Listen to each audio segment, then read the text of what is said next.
The Supreme Personality of Godhead said, O sinless Arjuna, I have already explained that there are two classes of men who try to realize the self. Some are inclined to understand it by empirical philosophical speculation and others by devotional service. Purport. In the second chapter, verse 39, the Lord explained two kinds of procedures, namely Sankhya Yoga and Karma Yoga or Buddhi Yoga. In this verse, the Lord explains the same more clearly. Sankhya Yoga, or the analytical study of the nature of spirit and matter, is the subject matter for persons who are inclined to speculate and understand things by experimental knowledge and philosophy. The other class of men work in Krishna consciousness, as it is explained in the 61st verse of the second chapter.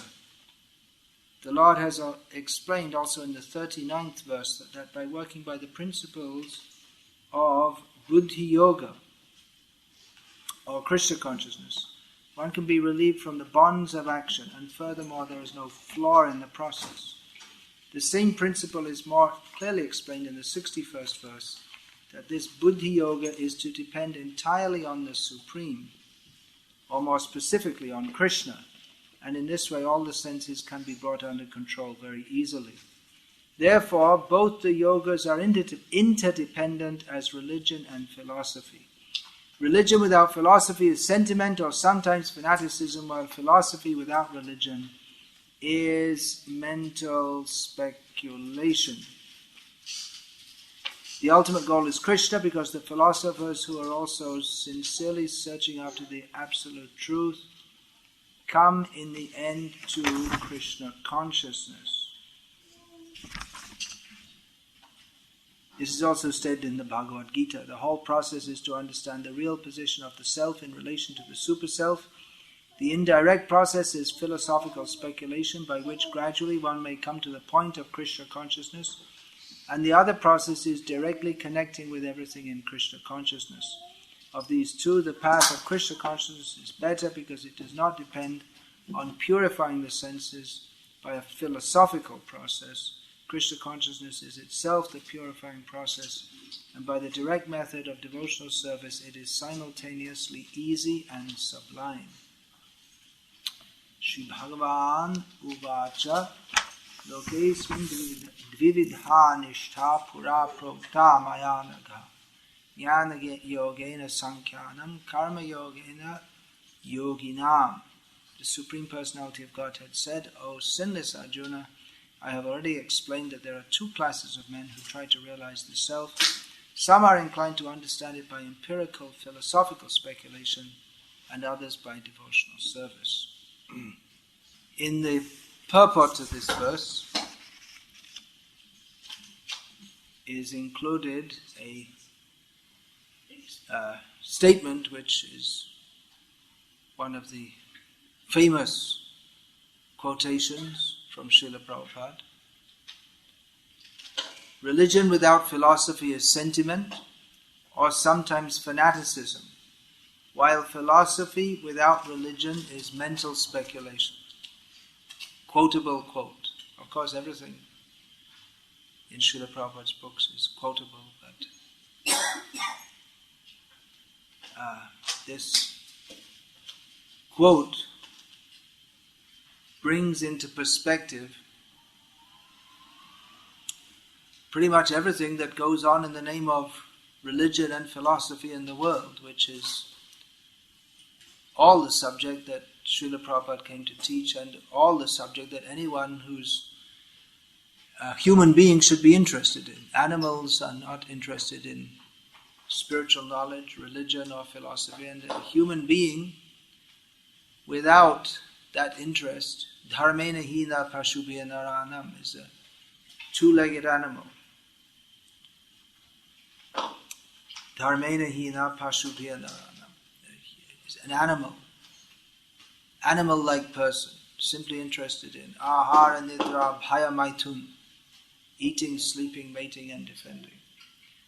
So, Srila Prabhupada in this one sentence gives a perspective on which to understand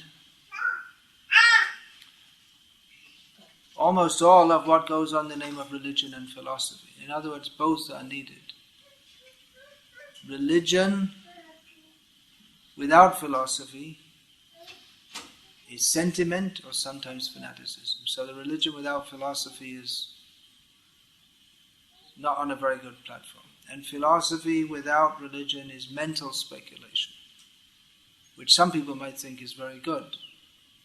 But in Srila Prabhupada's terminology, it's not very good, because one has to come to a higher platform. That's already stated in the second chapter of Bhagavad Gita. The mental platform is not the ultimate platform. Manasastu para buddhe. Yo buddhe paratastu saha. Above the mental platform is the intellectual platform, and above the intellectual platform is the spiritual platform. So, the Hare Krishna movement is supposed to be a religion. Some people think it's fanatical. Some people think it's sentimental.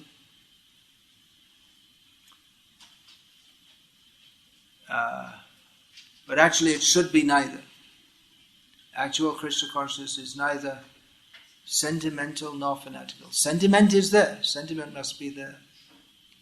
But sentimental, it means predominated by sentiment. That there's only sentiment. Without, here in the usage of the word sentimental, Srila Prabhupada refers to simply sentiment without any proper knowledge. Now, it's interesting that religion without philosophy is described as being sentiment or sometimes fanaticism, because these two states appear to be quite different. A sentimentalist is generally a sentimentalist tries to be very sweet and everything's nice and maybe holding a flower and smiling, the stereotype of the nice Indian Swami holds a flower, has a long beard and smiles. And that's all he does, more or less. He's just nice to everyone. Everything should be nice, very sweet. So no particular philosophy. These Mayavadis, they're just everything is good, everything is sweet, everything is just like this so-called Gita Sa. Those who are from India and are Hindi speaking, of course, it's been translated. Unfortunately, it's been translated into other languages also. But there's a poster which is very widely distributed in India, in Hindi, and like I say, it's now they've got the idea to translate in other languages, but you'll see in people's houses, in shops, in offices. It says Gita Sa, the essence of Bhagavad Gita. And underneath there's a list of points, all completely nonsense, nothing to do with Bhagavad Gita. You must have seen that, right? So, one of the points is Jo bhi hua wo acha tha. Whatever happened was good. Jo bhi ho raha hai wo bhi acha ho. Something. Whatever's going on, that's also good. Or jo bhi hoga wo bhi acha hoga. Whatever will happen, that will also be good. Everything's good. Everything's nice. So someone comes and says, well, did you see the newspaper? There's an earthquake. 20,000 people died. Oh, very good.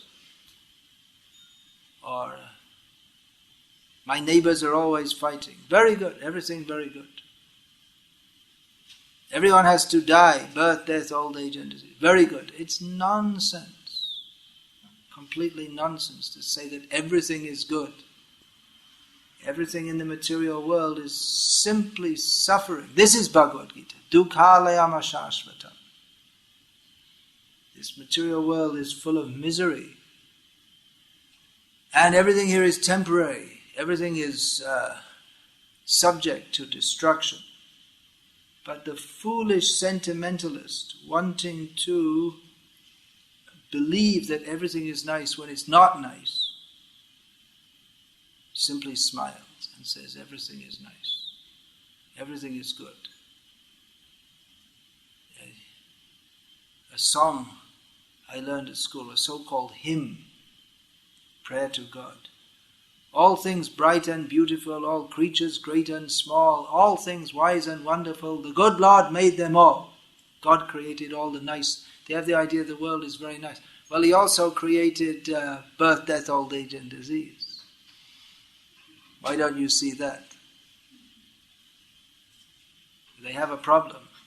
Due to lack of philosophy, the religionists of the world have a problem, because they say, oh, God is all God, God is all good, then why is there suffering in the world? This is one of the trump cards of the atheists. If there's suffering in the world, how can God be good? He's supposed to be all powerful. That proves there's no God. And actually the theists have no reply to this. If God means all powerful and all good, then why is there suffering in the world? And the sentimental theists have no reply to this. They have no good reply to this. So religion is often seen as something sentimental, or sometimes fanaticism. The religious sentimentalist is maybe a kind of dreamy person, or otherworldly, that term is used. He's like living in another world and not really relating to this world much, just talking of God, but he can't really explain much to you in any philosophical way. But they're nice people. Religion should make you nice and good, right? You should be a better person by being religious. Isn't it? Should be. But there's another kind of religious person who's the fanatic. The one who thinks that, well, everyone in the world, if they don't follow my religion, they should be killed. Or they think that only the ones who follow my religion is saved. Everyone else goes to hell. God is so merciful and so kind that only the members of our church, all 56 of us, are saved, and everyone else, since time immemorial, must burn in hell forever for their dreadful sins. So this is the religious fanatic. That's good in some ways for getting some kind of commitment, but atheists, or even not atheists, just level-headed people, they're afraid of this kind of fanaticism, or any religious or non-religious fanaticism. Doesn't Germany know about it? That fanaticism is very dangerous. Out of fanaticism, people, they don't think even in a nominally human manner, and they can perform all kinds of ghastly activities, thinking that what they are doing is right. In the name of God, we are blowing up buildings. People are afraid in the modern world. People are afraid of fundamentalism. Religious fundamentalism means people who, they don't really have any even human consideration. They just think that, well, if people don't follow what we follow, then they should be killed. And it's good to do so. Sometimes in India, it hasn't been for quite some time now, but sometimes there are waves of Hindu-Muslim riots. And at that time, certain Muslims who get into the spirit of it, they think that, well, the best thing to kill Hindus is good. It's like a pious activity. Allah becomes pleased. But especially if you kill a sadhu, then that's really good. So it's especially dangerous for sadhus. Looks like something is wrong there. Is it? I don't know. You don't know. So they have that idea. If you see a Hindu monk, kill him immediately, and then you're guaranteed to go to heaven. Certain people think like that, so we're told. And not only we're told, but we hear such stories. So this is fanaticism. And of course it's not only Islamic fanaticism, there's also Christian fanatics and Hindu fanatics, like this. So, sentimentalism, we generally think of a sentimentalist as someone who's being very nice, but they're not very realistic. And a fanatic is someone who's not being very nice at all, although he may think he's nice, and also not very realistic, to think that only our group is good and all others are bad. This is also not realistic. One is nice, or at least superficially nice, and the other is nasty. But as Srila Prabhupada analyzes here, both sentiment and fanaticism spring from the same defect, which is lack of philosophical understanding of reality. So it can manifest in different ways. One is religious sentimentality, where people either they don't want to discuss philosophy or they just talk all nonsense.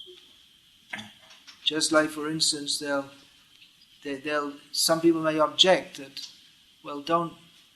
don't give any name to the Supreme. Well, they already gave a name, or to it, or to. They shouldn't be given any name. They can't give any good. They say it's too high or too sublime. There shouldn't be any name. They emphasize, you should just feel God. You should just feel love and compassion. But all very vague terms. They don't want to define what that love or compassion is. Just a feeling, goodwill to all. But how practically can you manifest goodwill to all? What does that mean? Just smiling at people? Making them feel nice? But after all, this world is a world of birth, death, old age and disease. It's a place of suffering. So, although some people may talk of kindness and they think that just being gentle and smiling, and that's very nice, but Srila Prabhupada, he gave an example of practically applied compassion. That a man is flying a kite at a cliff's edge, and he's looking up at the kite and not seeing he's about to fall off the edge.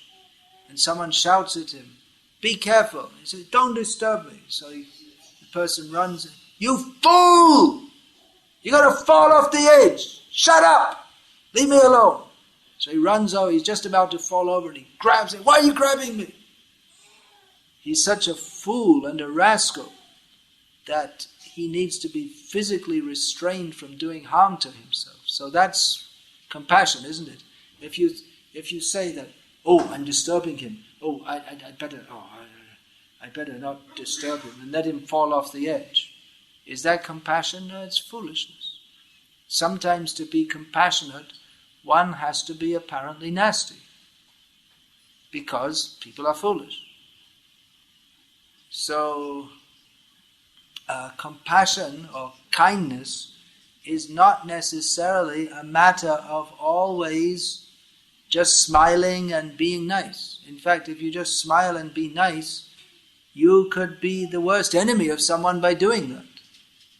By just smiling and being nice and not instructing them about the proper values of life. In this regard, Srila Prabhupada told another story of a young man who was raised by his aunt who indulged him. She didn't discipline him or instruct him, and she just let him do whatever he liked because she thought she would be nice to him.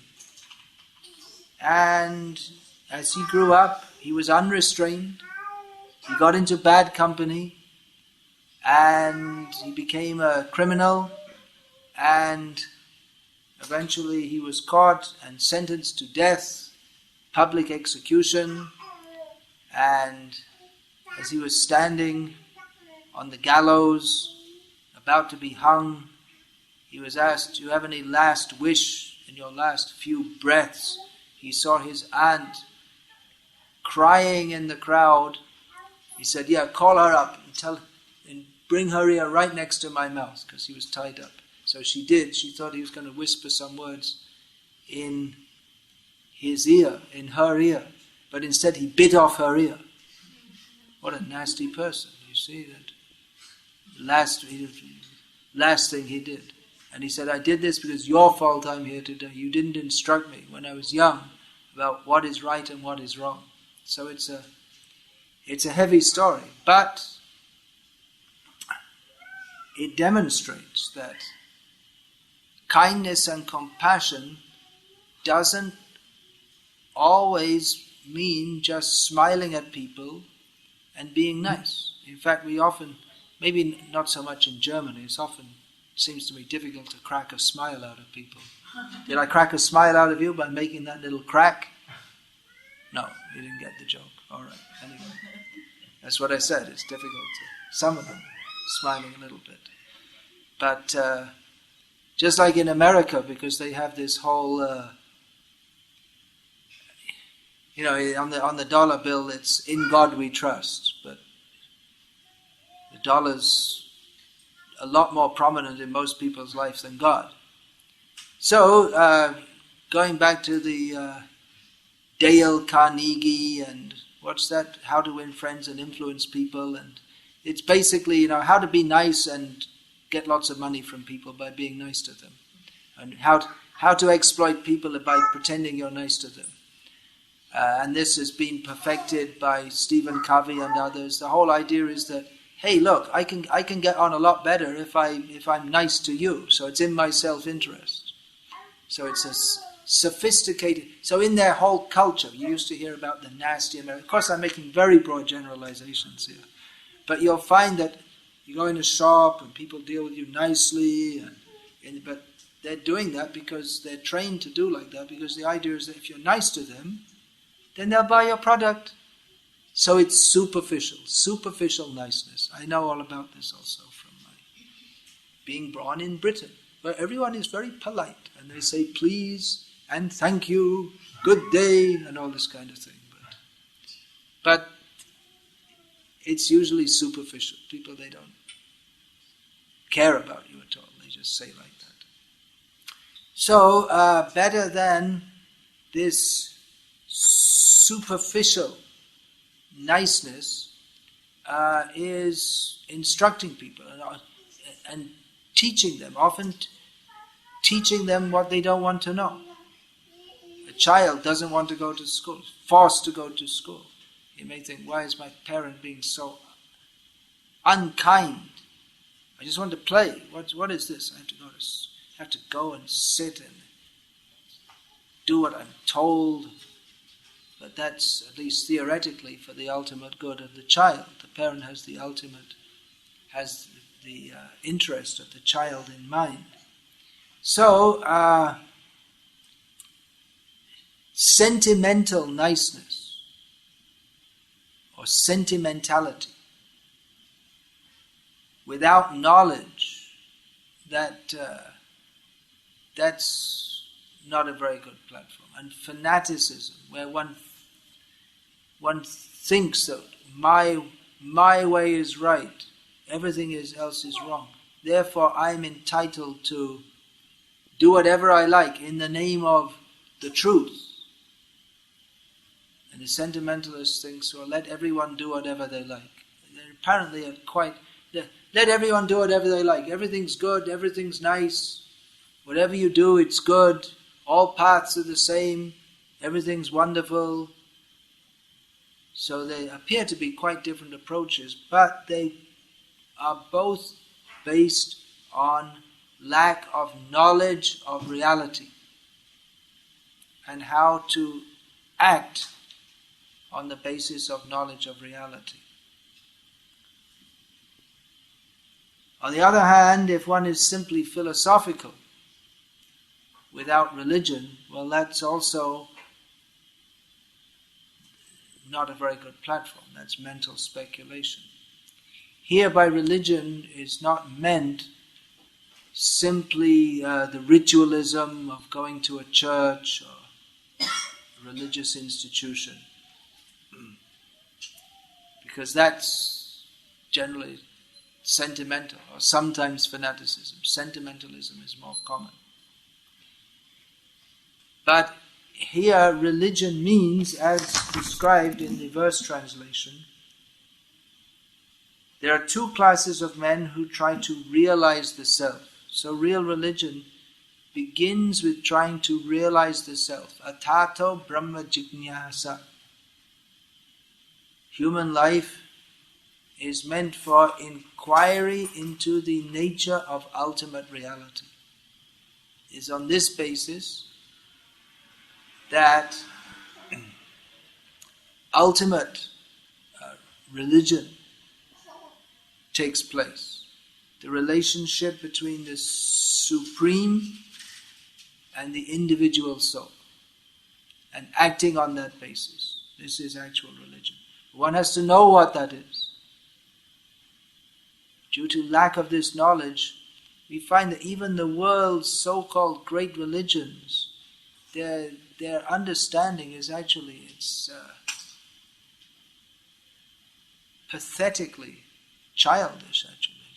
Just like this idea that, maybe that's not childish, but childish in the paucity of childlike, we could say, that it's the philosophy, whatever little attempts at philosophy they have would be maybe suitable for children, just like the idea that God burns you in hell forever with no hope of redemption, or that if you don't believe in Jesus, exactly what believing in Jesus is not defined, but if you not very well defined, but if you don't do it, you burn in hell forever. Some say believing in Jesus means to believe in the Pope, and some say that believing in Jesus means you definitely mustn't believe in the Pope. Right? You're looking. Here in Germany there's both. Here in South Germany it's Catholics, and further up there's more Lutherans. So, I mean, they were very serious about this. Not so long ago, people were killing each other, burning each other to death just on this issue. So, or the idea that current in what we might call Orthodox Christianity, that there is a judgment day and then God comes and then all the dead bodies which have been rotting in the graves for several hundred years, they all come up and come back again. And then you go on in that body. Whether, if it's skinny and ugly like mine, or... Actually, most people are pretty ugly. You don't find that many good-looking people. And even the good-looking people, they get old and ugly too. So, someone is a good Christian and they come back to life and they want their mother to be 40 years old as they were, but she said, I don't want to be 40, I want to be 20. Then what do you do? So, or the Archbishop of Canterbury who was asked what he was planning to do when he goes to heaven. He thought he was going to heaven. He said, I'll praise God for the first 100 years, and after that I'll enjoy myself for the rest of eternity. This is the head of hundreds of millions of Christians all over the world. I mean, the lack of philosophy, it's childish. So when we talk about religion, we mean what is referred to here is the endeavor to that which begins on the platform of actually trying to understand the self. This is taught in Bhagavad Gita from the beginning. What is the difference between the body and the soul? What is the meaning of life and death? All these things should be understood very clearly. It's not enough to talk vaguely about God and redemption and religion. Often people say, well, do you believe in God? and you may say yes, and they may agree with you, but then your understanding of God and theirs may be completely different. Or the atheists may say, I don't believe in God. I often say to them, you know, the God you don't believe in, I don't believe in him either. Because the idea they have of God is so ungodly. Like that, some nasty person with a long beard who's looking down and cursing everyone and throwing them, go to hell forever. Yeah. So people say that, do you believe in God? Well, wait a minute. What do you mean by God? And then you have to, everyone has different ideas. And many people think that, well, God is just whatever you believe God is, that's what God is. And it's up to you. If you believe in God, okay. If you don't, okay. As if God is, his existence is dependent on whether or not we believe in him. So like this, there's all what we could call most unscientific, which is maybe why in the Western world science and religion became totally divorced, and they have been up to date. Because the religion was so much lacking in anything approaching intelligent understanding. But there should be intelligent understanding. Of course, if we're talking about God, the supreme principle, the supreme person, then it's intelligent to understand that we can't understand everything about him by our tiny little intelligence. On the other hand, we do have intelligence, which is God-given. So, if we use our intelligence for everything else we do, but not to understand God, isn't that not to attempt to understand God through our intelligence, isn't that an insult to God? Intelligence should be used for everything, but when it comes to God, you just believe any crazy idea that comes in your head. And then what is the meaning of Scripture? Scripture means there's a message, whatever it is, Bible, Quran, Veda. So the message, that means something to be understood through the intelligence. It's God's speaking, or communicating to man. So obviously it's meant to be understood intelligently. Of course there are various levels or various classes of Scripture. We find in the Bhagavad Gita, which we're reading, that from the very beginning, it's what we could call a scientific analysis. Scientific means that different points are explained very clearly. There are definitions. Just like people say, spiritual. And what do they mean by spiritual? It's just some kind of vague idea. But what is spirit is clearly delineated in Bhagavad Gita. That which is conscious is spiritual. Matter is not conscious at any stage of existence. We talk of organic and inorganic compounds, and living bodies. They're composed. It's necessary that they have organic compounds. But we don't find that in organisms or chemicals, however complex they may be, in DNA, however complex it may be, there's not inherently life within it.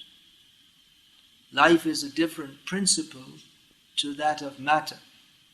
That is the soul. So like this, in Bhagavad Gita from the beginning, there is a scientific understanding of the nature of spirit, of the nature of matter, of the nature of reality, of the nature of God. Actually, if you are listening carefully, you would have heard the term used, the Supreme Personality of Godhead. We don't usually say God, because it's a word which has been so much misused. So, Supreme Personality of Godhead is a more definitive term. Godhead means the ultimate principle. And personality of Godhead, that means making it very clear that the ultimate principle is not simply an abstraction, but is a person, and that person is the Supreme Person. So,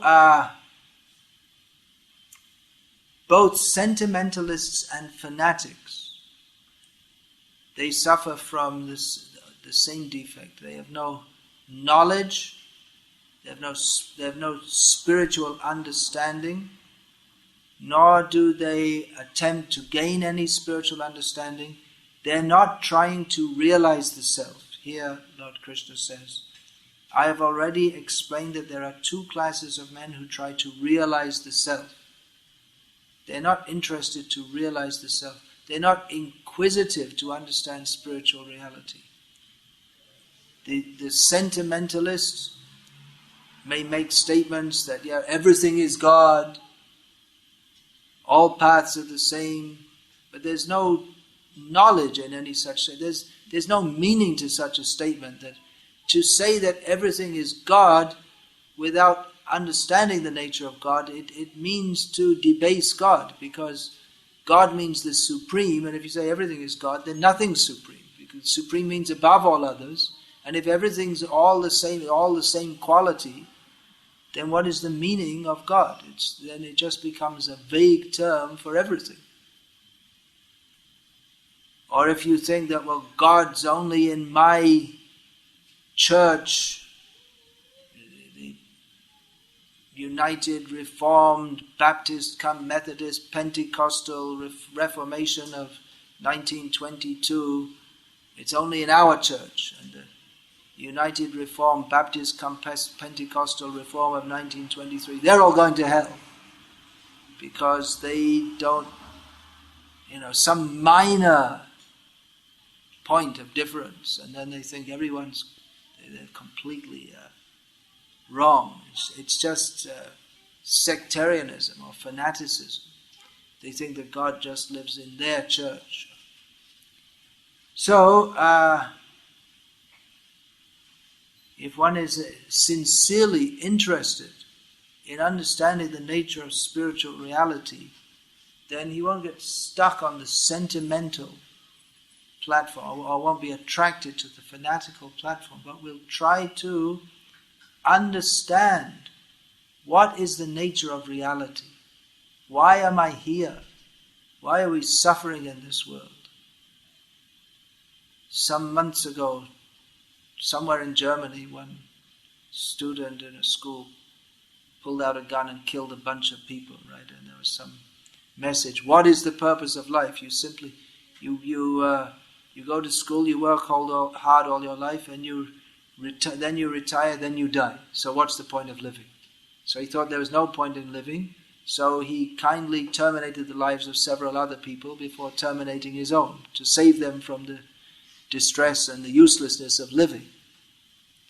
So in one sense, he was right in that he saw through the shallowness of living, working, and dying with no meaning. There's drive down to Croatia for your summer holiday, get stuck in a traffic jam in the Alps, come back, drink some good German beer again, and get to work for another year. And it goes on till you're 60 or so, then you retire. You're too old to enjoy your retirement anyway, you're just waiting to die. So in one sense, yeah, he'd seen through the futility of life, but he didn't inquire further. Is there anything more to life than this? Is it possible that there is something more?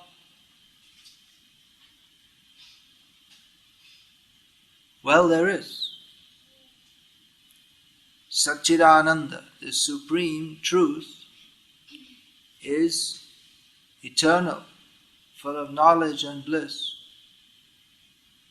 We want to be happy. We don't want to die. This suggests that our ultimate existence is eternal and full of happiness. If we simply become frustrated, then if we don't have the patience to inquire further, to seek out that existence which is eternal and full of happiness, then we may become frustrated like this. There are so many so-called philosophers who think that, well, everything's pointless, there's no reason to live. But if one inquires deeper, he can find that there is life beyond the absurdity and pointlessness of this world. It may seem that how is it possible that eternity and happiness, what is there in this world? If one analyzes, one will see that what is life? It's simply struggle and suffering and ultimately death. So where's the question of eternity? But then we find in Bhagavad Gita there is knowledge of a platform beyond birth and death. There is a state we can come to where we live eternally. We don't die. We have full knowledge and we're always happy. There is such a condition. And it is possible to attain that. But persons who are not trying to understand the self, trying to realize the self, they simply become frustrated. You're going to take a photo, you take the cover off the lens first of all. But actually it's better not to take photos. Better listen. You can take, I'll smile later. Better listen now. We're discussing important things. This is supposed to be good for throat, sir. Okay. Hare Krishna.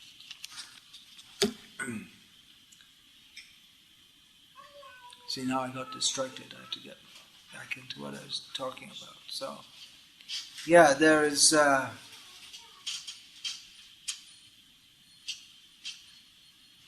possibility that is described here in Bhagavad Gita. So if one is patient and tries to seek that knowledge, if one tries to understand the self, then one can be saved from sentimentalism and fanaticism. Both sentimentalists and fanatics, they avoid the question of the nature, what actually is the nature of the reality. Sentimentalists, they just they avoid the question altogether. They just say, well, everything's good, everything's nice, all paths are the same. And in this way they attempt to negate the need to inquire into spiritual knowledge. Whereas the fanatic, without having made inquiry into spiritual knowledge, just latches onto some dogma and accepts this is it, this is the only way. Both of them, both the sentimentalist and the fanatic, they avoid the need to think deeply. They're both very shallow. But here, Lord Krishna speaks of the need to try to realize the self, which is, it requires some effort. It's easy to be a sentimentalist and just say, like this, everything is nice, just smile, everything is good. Or to be a fanatic, no, only our way is good, everything else is bad. So in both ways, one may feel very good about himself, but to actually realize the self, one has to be more serious and sincere. And it's more hard work in the sense that if one is to realize the self, one first of all has to find out competent teachers. One has to have enough sufficient intelligence in the beginning, not to be cheated by the squadrons of cheaters in the name of religion, religious teachers and yogis and swamis, and if one tries to inquire into the truth, there are thousands of people waiting to cheat you with all kinds of bizarre nonsense. So one has to be simultaneously hopeful that there is a way to understand ultimate spiritual reality, and at the same time be alert and discriminating not to get cheated by persons who are either fanatical or just vaguely, blandly sentimental. One should desire factual knowledge of the truth and a practical path to attain it. If one says, you just believe and that's all, well, that's not substantial. Why should it be? First of all, how can you believe if you don't know anything? Just like I say, believe in Jesus. Well, what does that mean exactly? What does that mean? And Jesus gave some instructions. Believing in him should mean to follow those instructions. But even then, although he talked of God, he really didn't give very much information about who God is. So one has to be seriously inquisitive to realize the self, to realize God. And one has to have sufficient intelligence to understand certain, what should be spiritual axioms. That one cannot understand God if one is, for instance, eating meat, taking intoxication, engaging in lots of sex, watching TV, going to movies. If one desires to have lots of money and be rich and drive fast cars and live in a big house, all these desires, they are extraneous to the search for the truth, or they block progress in spiritual understanding. So obviously, if one wants to understand the truth, one has to live a very pure life. One cannot indulge the senses and at the same time rise to the platform above the senses. On the other hand, we can't stop the senses either, because the senses are always active, which is another apparent conundrum. You know what that word means? Probably maybe you don't. That means it's like a riddle or a dilemma. It's like we have to rise above the senses, or we have to get free from the urges of the senses. But at the same time, the senses are always active. Some people say just stop all sensual activity, but practically you can't. People, they try to do meditation. They try to stop the mind, but the mind, by its very nature, is always active. So how can we come to that point of stopping the mind? Well, Krishna doesn't say that in Bhagavad Gita. He gives the formula of meditating on the supreme spiritual reality, who is himself, who is beyond matter. So it's a matter of, the whole point is to come to understand spiritual reality requires purification of consciousness, which is not possible if one is acting on a very gross platform. So one should have the sense in the beginning, if one is serious about spiritual life, to understand that to become self-realized, we can't be indulgent. We can't be sense enjoyers at the same time. You can't have a highly materialistic life and have spiritual life at the same time. So it does require some basic intelligence in the beginning, that one has to exercise one's intelligence, which again, neither the sentimentalist or the fanatic exercise intelligence. They both turn off their intelligence. The sentimentalist by saying everything is nice, when obviously everything is not nice.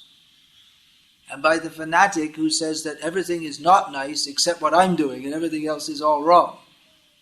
But neither of them have a balanced understanding of reality. Life in this world is a source of disappointment. Birth, death, old age and disease. Janma mrityu jara vyadhi dukkha dosha anudarshanam is one of the prime symptoms of someone who has spiritual knowledge, is that they see the miseries of birth, death, old age and disease. They see how the attempt for enjoyment in this world leads simply to suffering. Yehi sangsparshaja bhoga dukkha yoniya evate adyantavanta kaunteya nateshu ramate buddha. Persons who are intelligent, spiritually intelligent, they see that the endeavor for sense enjoyment, by, for instance, enjoying nice foods, enjoying sex, enjoying intoxication, enjoying luxury, the luxuries of this world, it may seem to be enjoyment, but actually it simply causes suffering, beginning, middle and end. Therefore, a spiritually intelligent person doesn't endeavor for this kind of so-called enjoyment, but endeavors for a superior enjoyment beyond that which is afforded by seeing, touching, tasting, smelling and feeling, hearing, materials, sounds, forms, flavors, smells, beyond the platform of gross material sense impressions. There is a spiritual platform, but one who's on the gross, mundane platform, or the shallow, so-called religious platform, they cannot come to a higher platform. So one has to see beyond the shallowness of both the endeavor for gross sense gratification, which is what the whole world is running on, especially at the present time. Germany is a respected country in the world because of its success in making arrangements for gross sense gratification. Very efficient in giving its citizens opportunities to work hard and enjoy the results thereof. You can drive to work in a Mercedes if you're doing well. So Germany is a prestigious country in the world. I don't know if you're aware of that, but it is. Because of its material wealth, but it is a spiritually backward place. And actually all the world pretty much is spiritually backward. So, one should see beyond the shallowness of gross sense gratification, such as is mastered or is being brought to the perfectional stage in Germany and other countries. It's not only this country. And the shallowness of cheap so-called religion, sentimental religion, or fanatical religion. Often people, they're afraid of, or they reject fanatical religion and they think sentimental religion is better. Well, maybe it's better in as much as the sentimentalist is less likely to go around chopping others to pieces. But they both spring from lack of knowledge. One has to go beyond sentimentalism and fanaticism. Now, the Hare Krishna movement, that is the bhakti movement, or the movement of devotion to Krishna. So that may seem like sentimentalism. Chaitanya Mahaprabhu, who founded this branch of the eternal bhakti movement, he founded that about 500 years ago. At least if we're speaking from an external historical perspective. He appeared to be a sentimentalist. He would sing and dance and cry, and our devotees still do that. The members of the Hare Krishna movement, they sing and dance, have lots of flowers and incense. It's very nice, but it might seem somewhat sentimental. And sometimes people say, why don't you get real about the world? Go get a job. Do something useful. Like, for instance, writing a cartoon script or playing football. You can do something. You can earn lots of money if you're good at playing football. Of course, what actual use to the world is that is highly questionable. Of course, in talking about religion, but Lutheranism and Catholicism is probably the football religion is far more popular in Germany. But it's practically like a religion, isn't it? People, they used to go once a week to church, and they go once a week to the soccer stadium and worship their gods. So, people say to us, do something useful, but I mean, there's a multi-billion, must be, business going on around soccer, which is of actually no actual use to anyone. It's just a bunch of people chasing around after a ball, and they made some rules. It's all just made up. That here's some sticks, and if you put the ball there, then you get a goal. But a goal, what is a goal? I mean, it's nothing. There's nothing really there, actually. I mean, it's not something, you can't eat it like an apple, or it doesn't actually do any good to anyone. But because one identifies with the local football, here it's Bayern, it's the local football. No, there's no Germans here right now. So, our team. But what's our? It's just you identify with it. Our team has won. Hurrah! Our team has lost. Oh! But it doesn't really make any difference to you. Just you imagine, because the ball went this way instead of that way. And it's absurd. So people say to us, do something useful. But what are they doing? They're writing cartoons and do something useful. Like what? Go and watch Tom and Jerry on TV. Write some computer. What is this? These games they have in which you enter into a virtual reality of going in some different galaxy and zapping some monsters. Be real. Real. So it may appear that this Hare Krishna movement is very sentimental. And Chaitanya Mahaprabhu was accused of that also, being a sentimentalist. But actually Chaitanya Mahaprabhu, he also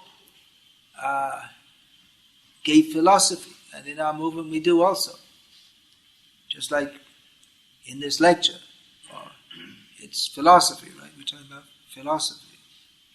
And not philosophy like you might get it in the university classroom, where it's just an analysis of different mental speculators. Philosophy without religion is mental speculation. So different people have different ideas, and the philosophy professors, there are not that many of them, because who's interested in philosophy? There's plenty more so-called professors teaching computer science or business administration. Philosophy, that's what you do if you want to get a degree but you're completely useless, so you're not intelligent enough for anything, so you just go for philosophy, because somehow or other you can bluff your way through it. You just write any nonsense, and the more nonsensical it is, the more likely you are to pass. So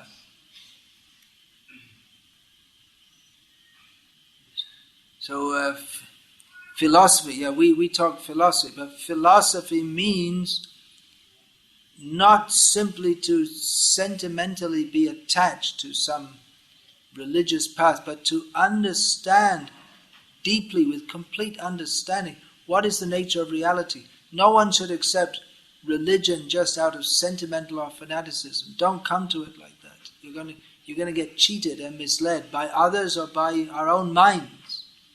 But rather, first we should understand what is the nature of reality. Where do I fit in? What is my ultimate duty? All these points should be understood.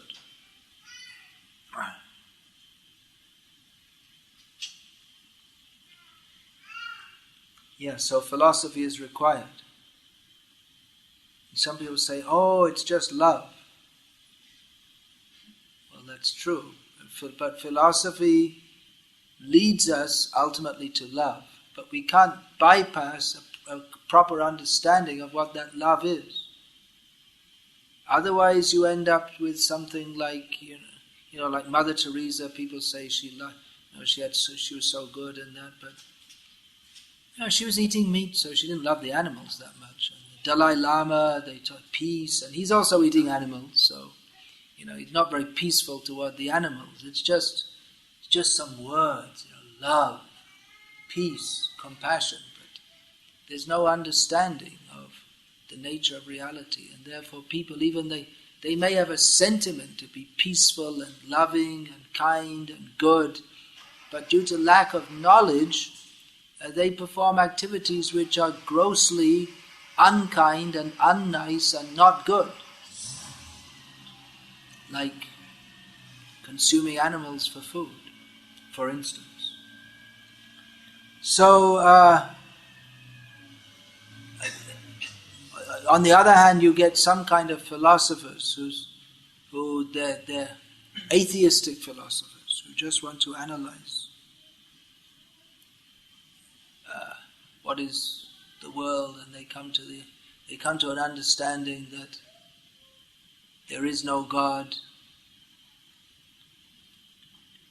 I was listening to the lecture of one impersonal, so not really much of a philosopher. It's difficult to find nowadays anyone it's difficult to find even an excuse for a philosopher.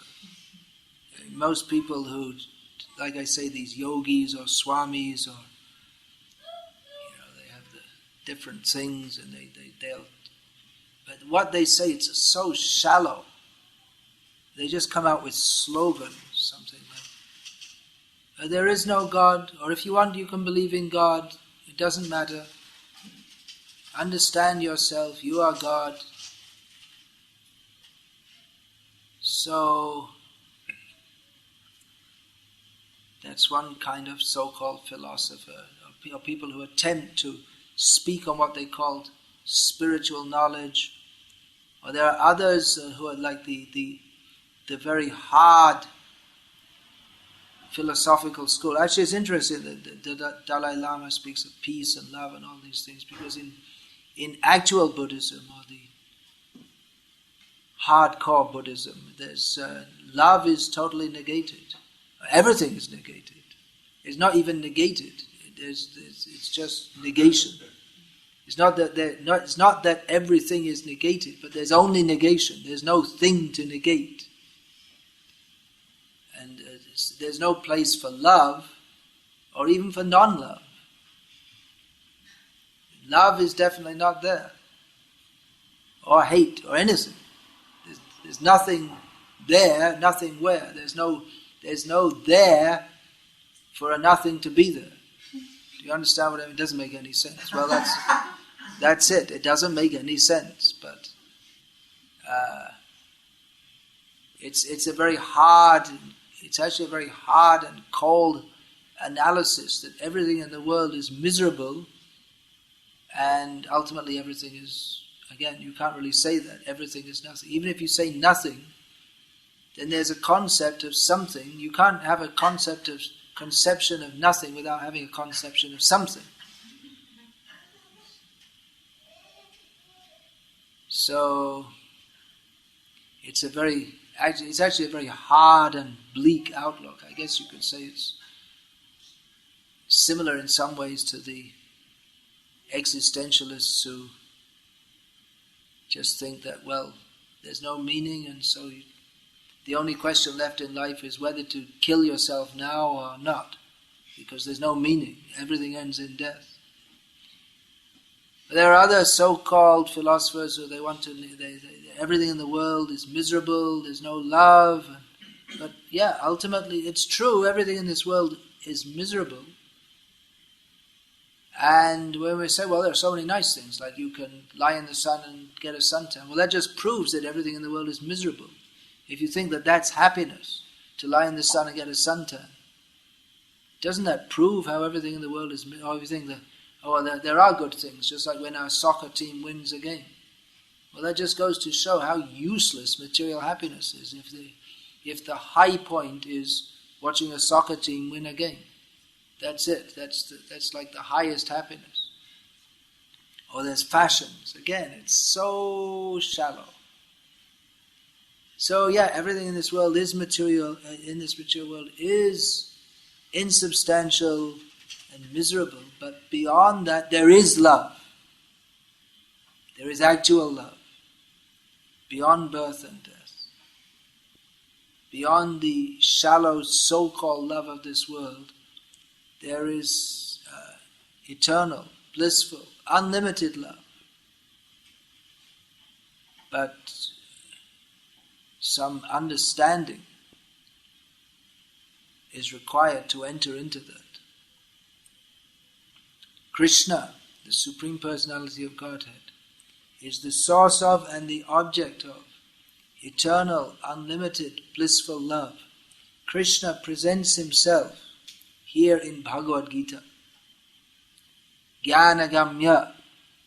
He is to be understood by the process of knowledge that bhaktya mam abhijanati. Krishna can be understood by the process of devotion, but essential to that process of devotion is understanding who we are to be devoted to, what it means to be devoted to Krishna, and how to cultivate and act in that devotion.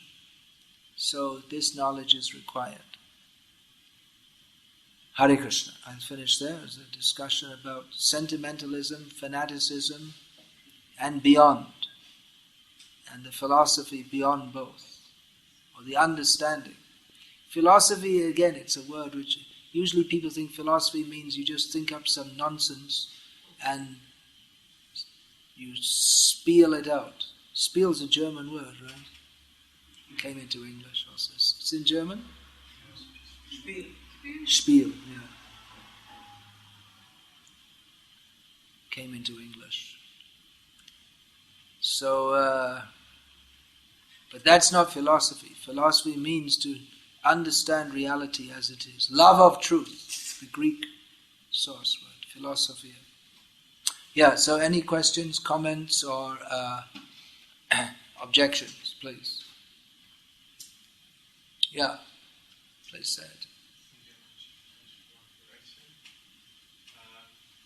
In our development of our movement, it seems like we go through different stages. In the development of our movement, we go through different stages of being fanatical. And it seems Only being fanatical. Different stages of fanaticism. Is it? No, and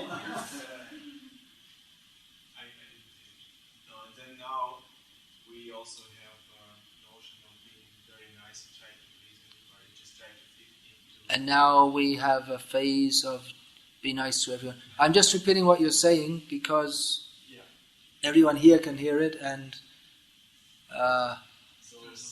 Gorchandranana, Baladev, etc., who are watching elsewhere, they can also hear.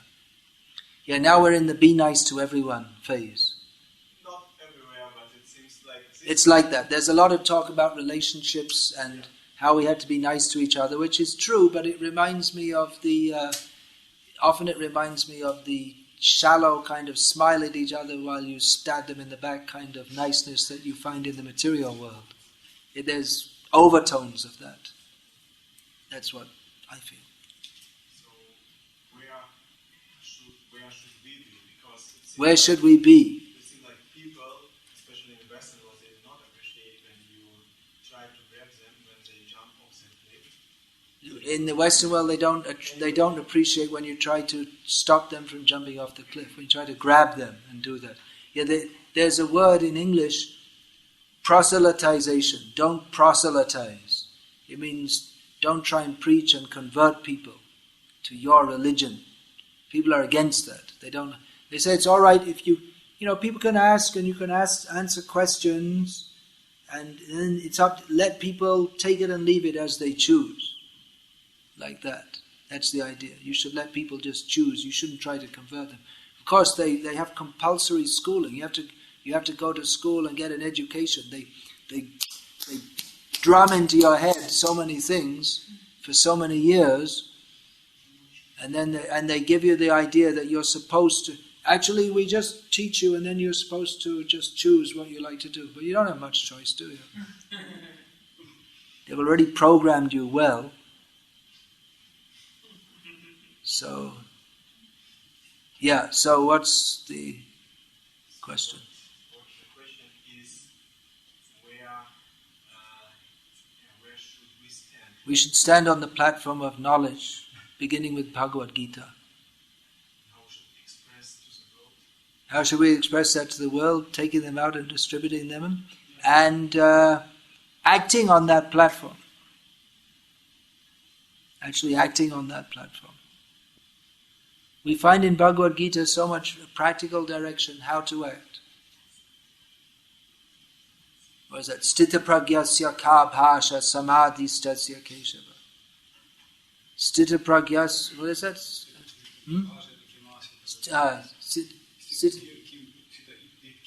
Stitati kim prabhasheta kim asita vrajeta kim.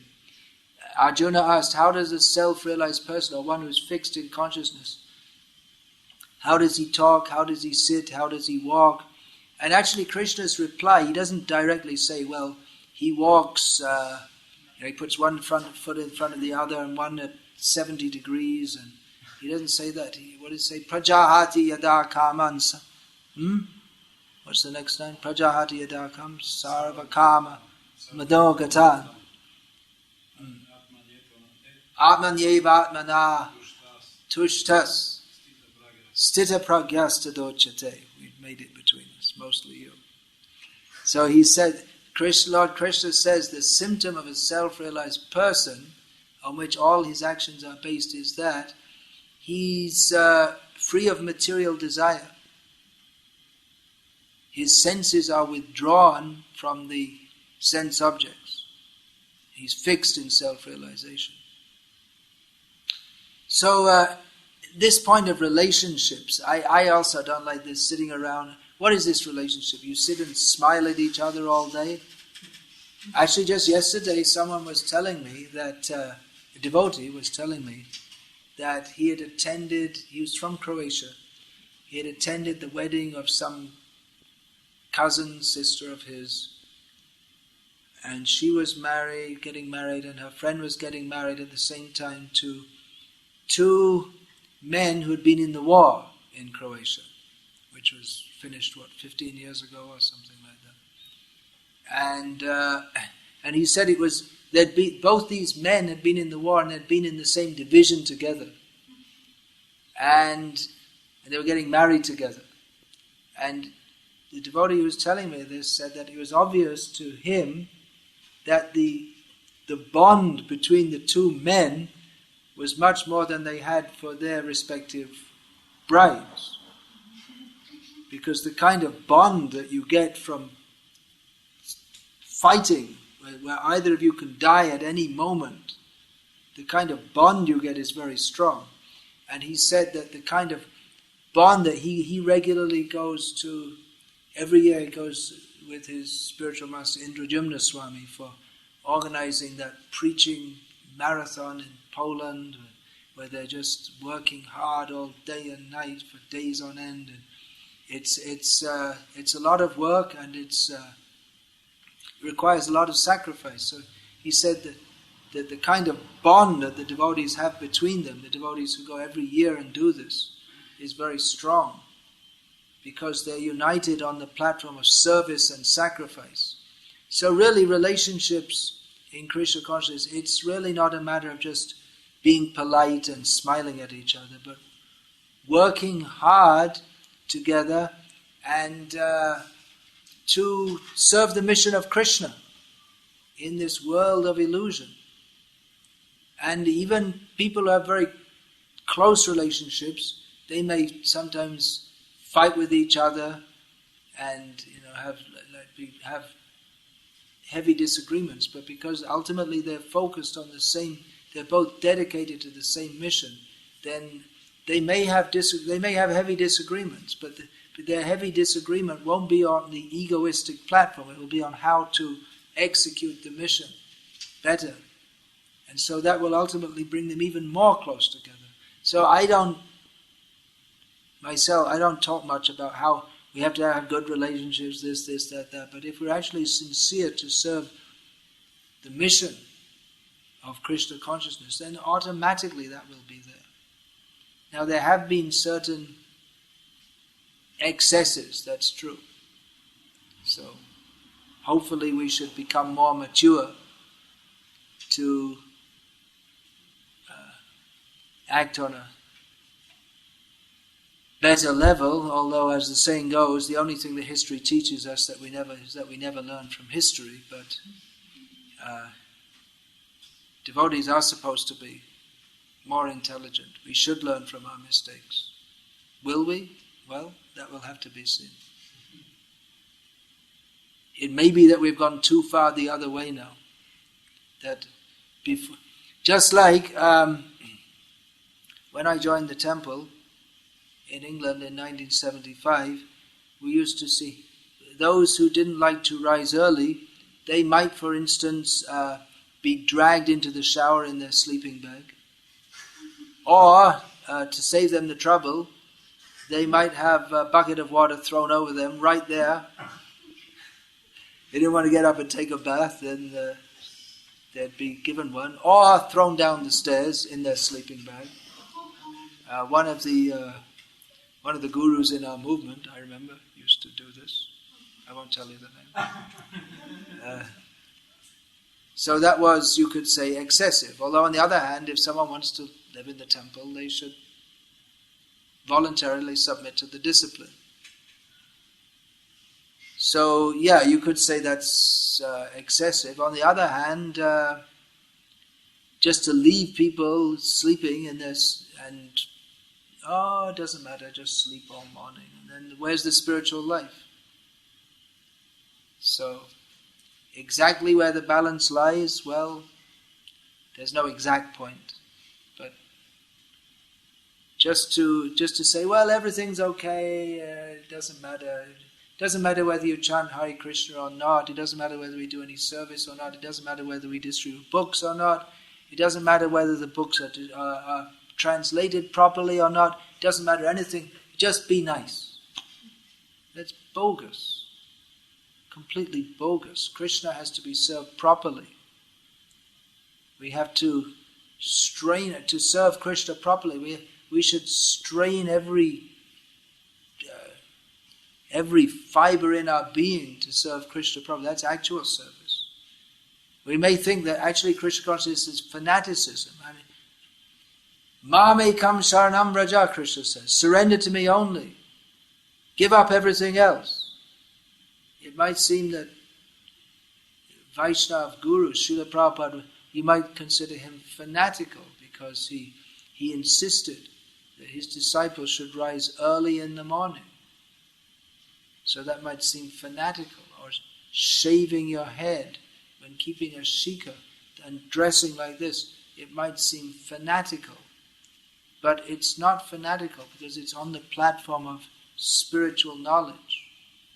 Although one who doesn't have spiritual knowledge or realization of spiritual knowledge, they may take this up in a somewhat fanatical way. Even then it's beneficial. But one should come to the platform of knowledge because one cannot properly advance on the platform if one doesn't have spiritual knowledge. So that is required. Spiritual knowledge is required. Now you're having these Bhagavad Gita classes. So, what is it? Bhakti Shastri classes. The actual result of studying Bhakti Shastri is that one should become very fixed in the practice of Krishna consciousness and if one's actually imbibing this knowledge, then one will want to spread that to others. It's not just getting an academic. It's not like you go to the university and get a degree, or you go to the Bhakti Shastri because you get a certificate. I got my certificate, that's it. But the purpose is not to get a certificate. The certificate has no ultimate value. At the time of death, you say, I got a certificate. I got to see it signed. It won't help you at all. You have to put it into practice. And even in this life, if we think, oh, you see, I got my degree, then we're in the same stupid consciousnness as the materialists who think, I got my piece of paper. Now I'm better than others. Now I achieved something. It's meaningless. Yeah.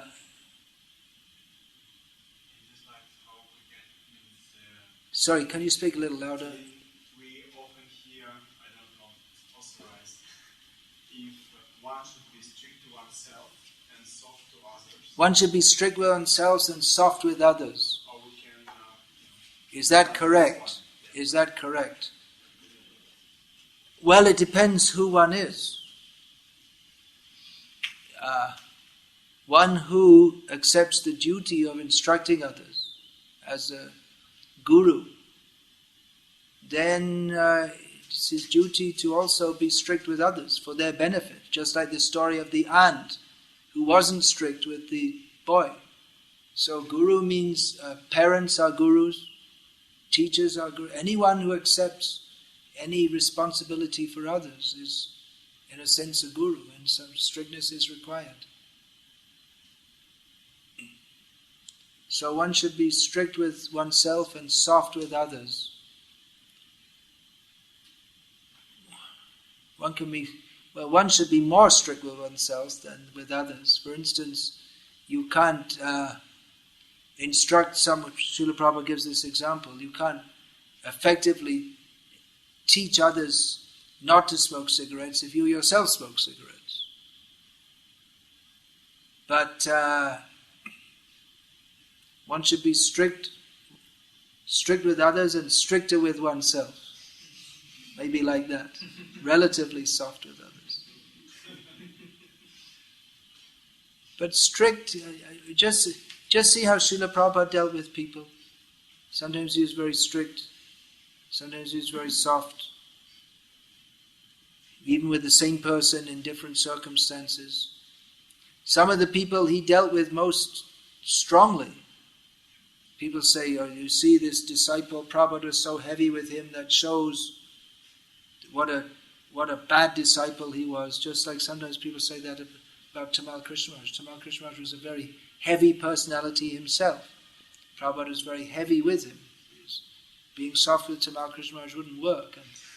And many of Prabhupada's leading disciples, I mean, they were all very heavy people. And there was... probably they wouldn't have submitted to anyone else but Prabhupada, who was very heavy with them. They couldn't have submitted to one who wasn't very heavy. but they submitted to Prabhupada because he was heavy not just by character, but by he gave them Krishna consciousness. He gave them something which was heavily substantial. He gave meaning to their lives. So Prabhupada is very heavy with them, but he could be very soft also in different circles. In San Francisco in 1967, in the hippie era, Prabhupada was very liberal in his dealings. So, according to circumstance,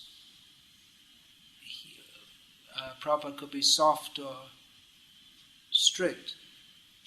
Again, even in San Francisco, Prabhupada he initiated many disciples. You could say he was somewhat soft, but in his dealings and liberal, but he's still there was still 4 regulated principles. He wasn't so soft that just, do whatever you like. He wasn't that soft or liberal. Another interesting point is that, people may say that, Prabhupada was so heavy with, for instance, Tamal Krishna Maharaj, but I may think he wasn't heavy with others. That shows that Tamal Krishna Maharaj there was something wrong with him. But another perspective is that actually because Tamal Krishna Maharaj was a surrendered disciple, Prabhupada taught through him and others he was very strong with what everyone else should be doing. In other words, others who might not be able to take that heat, Prabhupada instructed everyone through such a surrendered disciple. So that's another perspective. Prabhupada understood that others wouldn't be able to take that. So the instruction, it might not even be meant for that disciple. It might be meant for someone else. Just like Prabhupada gave the example of, you teach the daughter-in-law by teaching the daughter. In Indian traditional families, which are now almost completely a thing of the past, the young girl who gets married, she goes to live with her husband, who lives in the house of his father and mother. So the daughter-in-law is newly in the house of the mother-in-law, and there's so many things she has to learn. The new house rules, the way they do things in this house. So often the mother-in-law will teach the daughter-in-law by getting on the case of her own daughter. Because her own daughter she already has a relationship with her, and the daughter can take she's used to taking even strong instruction from the mother, whereas the daughter-in-law may not. And that I've experienced that myself in just like not that I'm not obviously not as a daughter-in-law or a daughter, but a similar thing. This is many years ago in our Padayatra walking tour of India. This was, in the 1980s or something like that. I was up early in the morning. So we had a big tanker of water. And it was, stuck in there was a schoolyard or something like that. And it was on the field of the schoolyard. So I was up very early in the morning. And 1 or 2 of us were up early in the morning, and we took water from that for bathing. And in retrospect, if you consider, I was just bathing right there where the tanker is with the tap, which was a stupid thing to do, because then the whole area around there becomes muddy. But I didn't think of that. And there was someone I was just visiting the Padayatra, but there was someone else who was regularly on the Padayatra. Then another devotee came, was one of the leaders of the Padayatra, and started yelling at that devotee, "How many times have I told you? You take the bucket and go somewhere else and bathe." So that instruction was for me also, but because I was just a visitor to the Padayatra and somewhat of a senior devotee, he didn't yell at me. He could have yelled at me also. But I understood, oh yeah, that's true, I'm doing the same stupid thing. So he was yelling, he should have yelled. Because we were doing something which was unnecessarily antisocial. Yeah, anything else? You were going to say something? Oh, there's a question here. There's a question from Yeah? Is fanaticism also following the rules and regulations of Shastra? For example, etiquette, cleanliness, varna, and ashram? Is fanaticism following the rules and regulations of Shastra? Well, following the rules and regulations of Shastra is dharma, keep cleanliness and all this kind of thing, which is applicable in bhakti also. There can be an element of fanaticism in it. That's described in the Upadeshamrita, Nectar of Instruction, Niyamagraha. If one is attached to rules and regulations just for the sake of following them, without understanding the purpose behind them, that can be fanaticism. Just like if you, for instance, you insist that someone get up in the morning when they have a disease in which they're practically on the verge of death, and you say, oh, you must get up and go to Mangalat. Well, there's an instance where you might be strict with yourself and soft with others. If someone is very strict, very, very ill, but still he tries to get up and goes and attend the temple programs, well, that might be an instance of being very strict with oneself. But if one sees someone else in that situation, he might not try to force them. So there's an instance of where one could be strict with oneself and soft with others.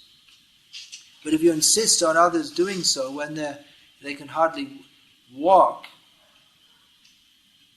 literally, I mean, I've had this experience myself of lying on the floor, so sick that I'd look at the toilet, and I want to pass water, and I'd look at the toilet door for like 1 or 2 hours. I'm just bursting to pass water, but the effort of getting up and walking to the other side of the room is just unimaginable. And then someone coming in yelling at me, why aren't you going to the temple programs? So that could be considered fanaticism. But in general, following the rules and regulations, that is a requirement. And there's another instance of niyamagraha. Niyamagraha, not agraha, not accepting, not following them. So someone who doesn't follow the basic requirements and they accuse others of fanaticism for following them, well, that's incorrect. Following the basic requirements is required. Otherwise, we don't make advancement in devotional service. Yeah.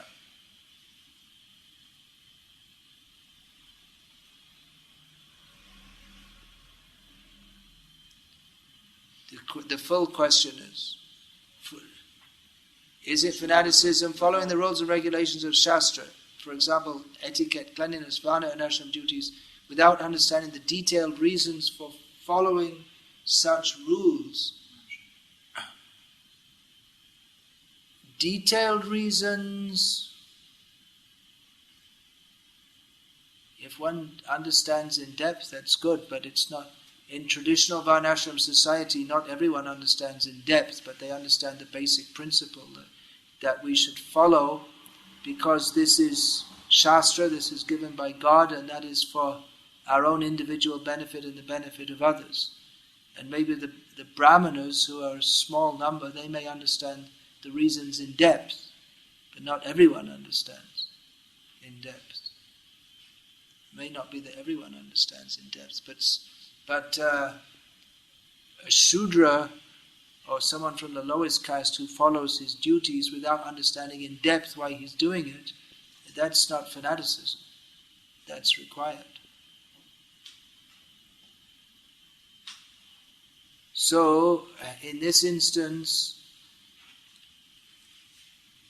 you could say that his lack of knowledge is a kind of sentimentalism, but at least he's under the guidance of persons who are knowledgeable. It's not that everyone can be extremely knowledgeable, but at least one should be under the guidance of persons who are.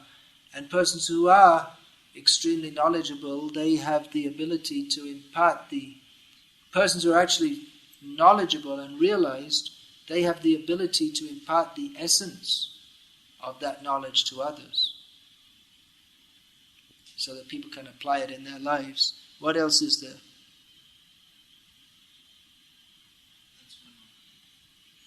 That's it. Okay. All right then. You were going to ask something or not? We just visited Russia, no? Isn't it? Some other nation. I didn't go to Chalny this time. I was in Kazan. Yeah, I was in Tatarstan. I go there every year. In Russia. I was recently there. That was your question?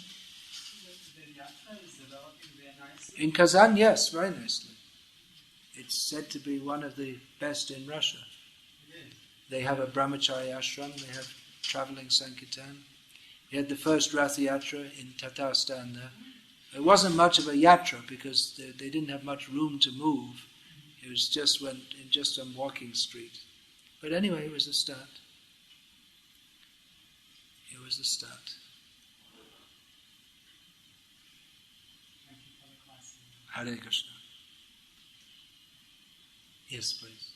Maharaj, in the spiritual world, it's all about... Could you speak a little loudly, please? In the spiritual world... It seems my ears are blocked. I'm going to India and I'll get them cleaned there. If I do it here, it'll cost me 50,000 euros or something. Here, I can get it done free there. Yeah. Maharaj, in the spiritual world, it is all about relationship with Krishna. All about relationship with Krishna. Well, that's the center, and there are relationships with other devotees also. Yeah, Obviously. and also other devotees. Yeah. And here in the material world, we are trying to figure out... In the spiritual world, we have a relationship with Krishna and relationship with other devotees also. And in the material world? We are trying to figure out what is my relationship with Krishna. In the material world, we are trying to figure out what is our relationship with Krishna. Well, better than trying to figure out is to learn from those who know. If we try to figure it out, we are not likely to get very far. But it's better to learn from those who know. And it's not very difficult to learn. We're all servants of Krishna. It's a very simple principle. Yeah, but my question is, why single out nice relationships in the association? Why single out nice relationships in the association? You sometime back mentioned that... Why was I talking about that at all? You said being nice and to each other is... Well, the reason I spoke about this was because I was asked about this by Dayal Gauranga Prabhu, that, it has been a trend within our movement for the last, who knows how long, practically a whole generation, 20 years or so, of promoting very much how we should be nice and have good relationships. And I suspect that Dayal Gauranga Prabhu has a similar perspective to mine, that often this seems to be somewhat influenced by mundane ideas about relationships, such as are found in the annals of New Age gurus, etc.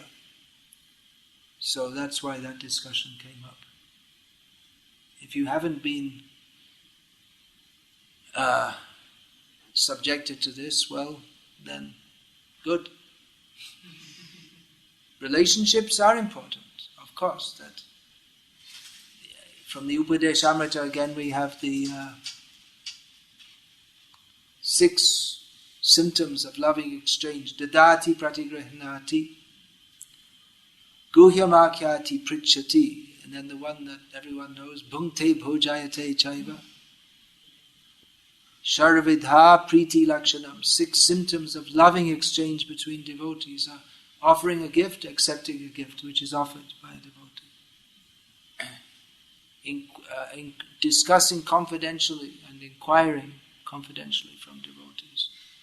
Offering food, prasad, to devotees and accepting it when it's offered. So these are symptoms of sharing love between devotees.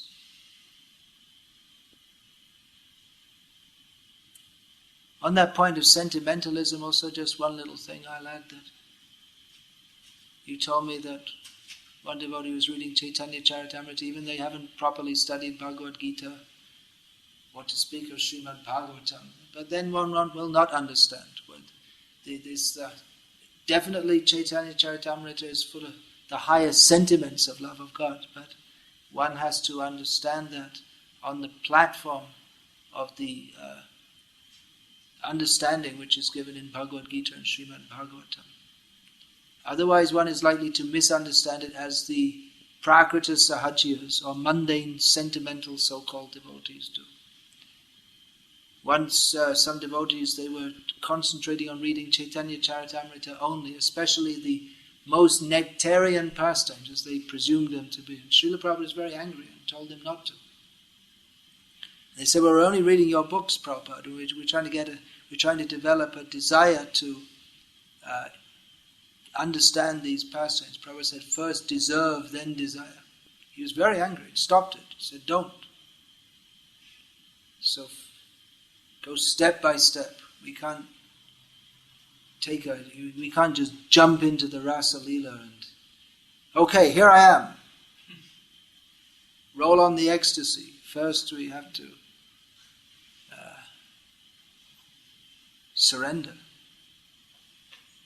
That's another factor in our movement now. We hear more about prem than surrender.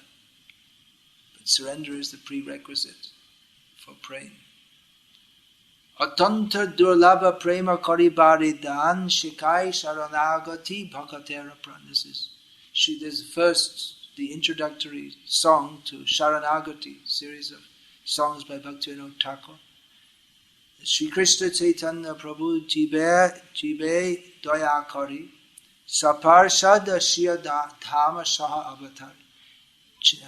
Shri Krishna Chaitanya Mahaprabhu, being very merciful to the jivas, appeared in the world, or descended to this world, along with his dham, Navadvip dham, and his associates. Atantar durlabha prema, extremely rare prem, love of Krishna, karibare dan, to give that. Chaitanya Mahaprabhu gives prem. How does he give it? By teaching Sharanagati, the process of surrender, which is the life of the devotees, bhakatera pran. So this should be considered. Hare Krishna, yes please. One question, the sentence you said that one should be strict with oneself? One should be strict with oneself And not so strict with others. and not so strict with others. Well, I didn't say that. I mean the question. So also I would like to understand some point regarding this, because in my personal life, if I try to be strict with myself, also my natural tendency is to be strict with others more, Yeah, there are tendencies to be strict with ourselves, or some may be strict with themselves and even more strict with others. So I would like to know, is this stance due to envy? Is this due to envy? Well, I don't know you well enough to say. Maybe.